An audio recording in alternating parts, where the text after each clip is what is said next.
회사에서 코로나를 위한 방역 조치 일환으로 무급 휴직을 권한다면 어떻게 이거 아까 그 이거 아닌가요? 했던 거고. 예, 그래서 이것도 제가 뭐 네. 구현해서 네. 말씀드리면 정말 뭐 그 방역 조치를 위한 거든 어떤 거든 결국에는 무급 휴직은 어떤 정부의 강제성이 있는 정책이 아니라 회사가 제대한으로 결정하는 사항이기 때문에 여기서 무급 휴직을 하는 거는 사실 안 됩니다. 안 되고 70%의 휴업수당을 지급하는 게 원칙이에요. 원칙은. 네네. 근데 사실 원칙은 말씀드리지만 원칙이라고 강조할 수밖에 없는 이유가 현실적으로 그러지 않은 경우가 많이 아니, 있습니다. 네. 사실 저 패션 업체들이 중소기업들이 꽤 많아요. 많죠. 그런데 이 중소기업 중에 상당수는 지금 특히 영업과 관련된 조직 쪽은 할 일이 없어요. 매장에 손님이 안 오니까 영업을 할 일이 없어요. 그러니까 이 사람들한테 그 지금 무급 휴직하라고 권고를 하고 있어요. 근데 야, 이게 참 난감한 게 지금 같은 시기에 그만둘 수도 없고 무급 휴직하라고 그러면 따를 수밖에 없거든요. 그 참 이게 난감한, 현실적으로 굉장히 난감한 상황이에요. 예, 그래서 이 문의를 굉장히 많이 주세요 회사에서. 그래서 원칙은 말씀드리는데 사실 70%를 지급할 여력도 없으신 회사들이 굉장히 많이 있어요. 그렇죠. 매출이 안 나. 예, 매출이 전년 대비 70% 하락했는데. 그래서 이 부분에 대해서 노동부에 제가 직접 물어봤어요. 한번 물어보니까 이 무급 휴직에 대한 부분에 있어서도 본인들이 어떻게 좀 강제를 뭐 동의서를 받으면은 그래도 괜찮지 않을까요?라는 그런 좀 얼버무리더라고요. 사실 노동부에서도 70%를 줘라라고 이렇게 명확하게 거기도 말하기가 어려운 거예요. 그래서 개인의 동의를 받고 무급 휴직을 받는 거에 대해서는 그래도 가능할 것으로 좀 보인다라는 정도. 결국에는 법률 싸움이 될 수도 있다. 네, 맞습니다. 2차, 3차 피해까지 예상이 되는데 사실 그 제가 그 주변 대학생들에게 좀 이런 관련 질문을 좀 해봤는데 대학생들은 알바를 많이 하잖아요. 근데 보통 이제 작은 카페에서 주 5일 근무 알바 1명 그리고 3일 근무 주말 근무 이렇게 알바 3명을 쓰고 있었대요. 근데 주 5일 근무자를 3일로 배치하고 3일 근무자를 주말로 양해를 구해서 배치를 하고 주말 근무자를 잘랐대요. 이럴 경우 내가 그 노동청에 신고를 할 수 있냐? 할 수 있. 아마 그 주유수당이 누가 신고하는 그 거예요? 잘린 주말 잘린 사람. 잘린 사람. 주말 알바가 네. 그래서 본인은 갑자기 일자리를 잃었고 지방에서 올라온 친구였는데 뭐 이제 월세도 내야 되고 뭐 생활도 해야 되는데 전혀 지금 나올 구멍이 없다. 그런 식으로 얘기를 하던데 그 사실 어떻게 보면 그 카페 장사도 지금 반토막 이상이 난 매출이 반토막 이상이 난 상태인데 참 누구의 편을 들어주기가 좀 애매하더라고요. 아니, 이게 여기서 자꾸 편 얘기하면 안 돼. 큰일 나. 그럴 때는 어떻게 해야 됩니까? 예. 일단은 그 해고는 뭐 할 수는 있겠죠. 할 수는 있는데 그 전 세계에서 봤을 때 우리나라 그 대한민국이 해고하기 가장 어려운 나라 중에 하나예요. 아 그렇죠. 정말 어려워요 해고가. 근데 아까 잠깐 그 카페 커피숍이라고 말씀해 주셨는데 네. 일단은 해고가 쉬운 사업장이 있고 해고가 어려운 사업장이 있습니다. 아 그래요? 예, 그 기준이 근로자가 5명이 넘냐 안 넘냐. 아 5인 이상. 예, 5인 이상. 그래서 우리 근로기준법 굉장히 근로자를 많이 보호를 해주고 있지만 많은 부분에서 5인 이하 사업장, 그러니까 4인까지 네. 4인까지 사업장에 대해서는 굉장히 많은 것을 예외를 시켜주고 있어요. 대표적인 게 해고예요. 해고는 왜 어떤 걸 어떤 거를 예외를 시켜주느냐? 5인 이상 사업장은 아까처럼 그렇게 해고를 당했다고 하면은 나 해고 부당한데 부당해고 구제 신청을 할래라고 해서 갈 수가 있어요. 알바도 가능한가요? 예, 가능합니다. 근로계약서를 써야 되잖아요, 요즘엔 다.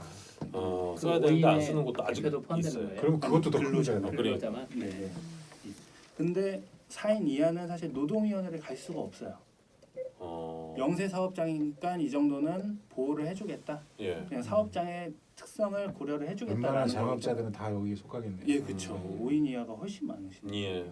그래서 사실상 해고를 한다 하더라도 그분들이 어떻게 좀 구제 신청을 할 수 있는 거는 민사상으로 하는 수밖에 사실 없어요. 예를 들어 그럼 그 5인 미만 사업장일 경우에 해고 사유가 전혀 합당하지 않은 뭐 지금은 이제 재난 상황이라 매출이 반토막 이상이 나서 사장이 저렇게 나를 자르는구나라고 유추할 수 있겠지만 전혀 그 내가 이해할 수 없는 해고 사유가 된다고 해도 이의 제기를 못 합니까? 예, 그래서 그 노동위원회 구제 신청을 하는데 네. 노동위원회를 통한 구제 신청은 안 돼요. 어려워요. 다른 방법이 혹시 있나요? 다른 방법은 아까 말씀드린 그 민사상해. 아 예. 민사상에. 예, 근데 그게 훨씬 더 어렵죠, 사실. 음. 네. 그래서 5인 이하 사업장에 있어서 굉장히 좀 보호가 많이 열악합니다. 예, 영세 사업장에 있어서는. 노동법에 있어서는 뭐 그 전문가 입장에서 바라볼 때 5인 미만을 조금 더 내려야 된다는 뭐 이런 생각도 가지고 계시나요? 그런 또 요구도 사실 많이 있죠. 왜냐하면 오히려 더 보호를 많이 받아야 된다라고 생각하는 경우도 많이 있으십니다. 오히려. 근데 제가 네네. 알기로는 그 5인 미만 사업장, 특히 이제 편의점 같은 경우가 대체적으로 비슷할 텐데 편의점이 그래서 해고를 쉽게 해고는 할 수 있는데 그거에 대해 반대급부로 퇴직금이라든지 주휴수당이라든지 여태까지 지급 안 했던 이것들을 받아내는 방법을 아마 하고 있는 걸로 알고 있어요. 반대편에서 이제 맞습니까? 해고된 사람들. 예, 그래서 그 당시에는 아까 잠깐 말씀드렸지만 재직할 때는 사실 다 알고 계세요. 알고 있어요. 알바든 근로자든 너무 잘 알고 계세요. 예. 그래서 주휴수당도 받아야 되는 거 알고 있고 퇴직금도 알고 있고 뭐 연차수당도 다 알고 있지만 재직할 참았다가. 때는 얘기를 못 하는 거예요. 그렇죠. 그다음에 퇴사를 할 때 나 이거 못 받았다 해서 노동부로 많이 가요. 그렇게 하면 그건 다 내줘야 돼요. 그래서 애초부터 그 4인 미만의 사업주들도 다 줘라. 맞춰서 줘라. 그러니까 15시간 주 15시간만 넘으면 퇴직금도 줘야 되고 주휴수당도 줘야 되고 다 줘야 돼. 아, 예, 맞습니다. 네, 네. 제 개인적인 의견이지만 이 대한민국 노동법이 좀 근로자에 치우쳐 있는 것 같긴 해요. 아니 노동법은 그래야죠. 예. 근로기준법이네. 당연히. 네. 그러니까 뭐 네. 아니 근데 뭐 길게 얘기하겠습니다. 또 우리 저희가 Q&A식으로 쭉쭉쭉쭉 질문을 좀 드릴게요. 네, 네.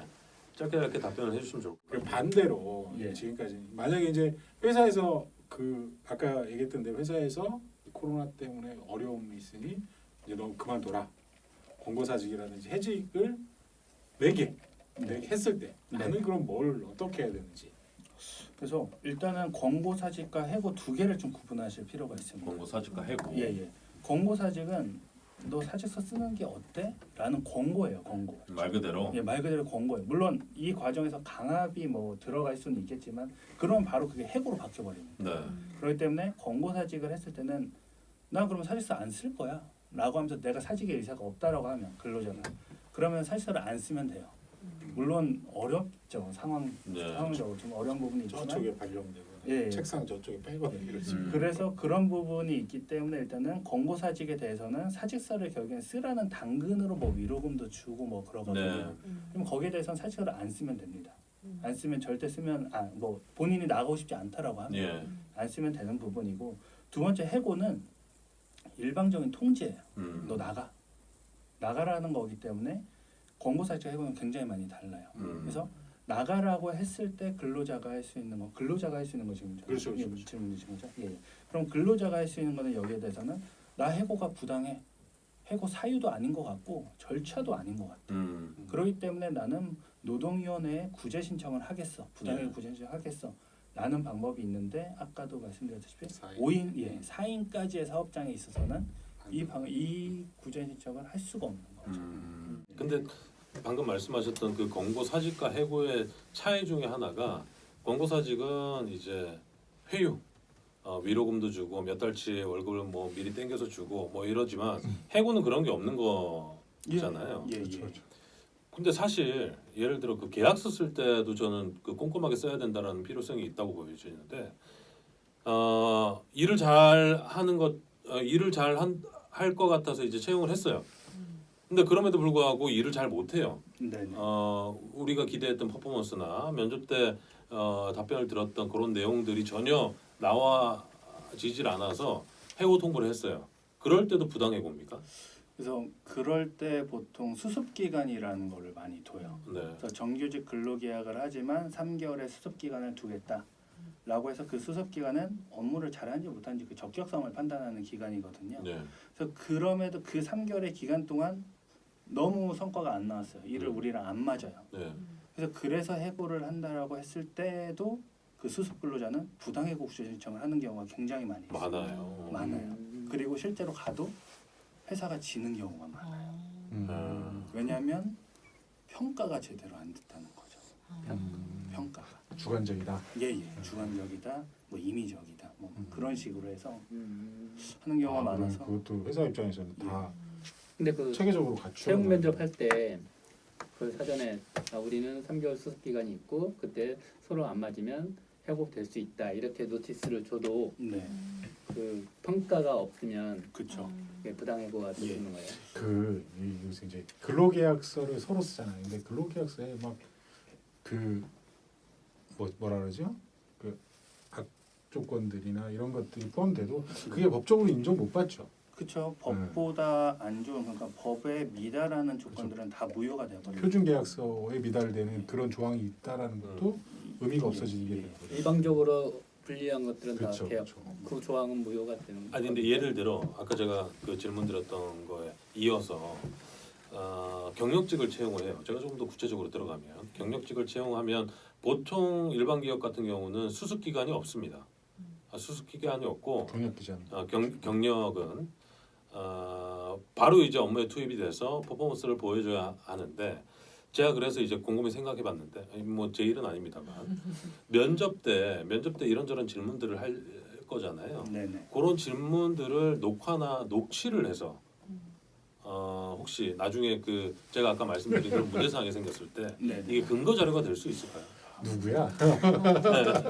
찍어놓고 있구나. 그래서 그 경력직 근로자를 하더라도 수습 기간은 사실 가능은 해요. 가능한데 예. 있는 걸로 알고 있어요. 있기는 있지만 근데 그 면접 과정에서 우리는 이런 것 그러니까 예를 들어 뭐 80을 요구해라고 네. 했는데 80이 안 되면은 여기에 대해서는 우리는 계속 수습 기간이 끝나면은 해고 종료할 수밖에 없어라는 거를 녹취를 하고 뭐 녹화를 했다라고 했을 때 그 3개월 뒤에 우리 그때 약속했지 80점인데 너 70점이야. 그러니까 우리는 그만해야겠다라고 했을 때도 여기서 문제되는 게 그거였어요. 평가를 어떻게 했습니까? 평가를 어떻게 한 겁니까? 그러면 계약서가 중요한 게 아니라 평가의 공정성이 중요하다. 네. 해고를 할 수 있는 방법이 있기는 한 건가요? 이게 이게 증명을 노동자의 그런 그래서 지금 방금 아까 그 질문 주신 거에서 마무리를 할게요. 예. 그래서 어떻게 해야 되냐? 그럼 도대체 계속 써야 되는 거냐? 어떻게 해야 되는 거냐? 회사에서 가장 안전한 방법은 기간제로 먼저 계약을 하는 겁니다. 기간제로. 기간제로 3개월이든 2개월이든 어. 그 기간제는 3개월의 근로계약을 체결했다. 3개월이 끝나면 이건 해고도 아니에요. 그냥 만료 끝이에요. 그냥 자동 종료예요. 자동 기간 종료. 예예. 그러기 때문에 3개월의 기간제 근로계약을 체결을 한 다음에 업무 굉장히 우리랑 잘 맞네라고 하면은 회사 입장에서도 놓치고 싶지 않을 거예요. 그렇기 때문에 그때 정규직 그 계약을 그렇죠. 하는 것도 방법 중에 하나예요. 근데 그럴 경우에는 그 피채용자니까 직원 입장에서는 그렇죠. 불안한 거잖아요. 그쵸. 정기적으로 못 들어가는 아니 거예요. 그래서 2년 그 기간제가 되면 자동적으로 정규직 전환이 가능해. 이것도 또 교묘한 검수들이 네. 많았어.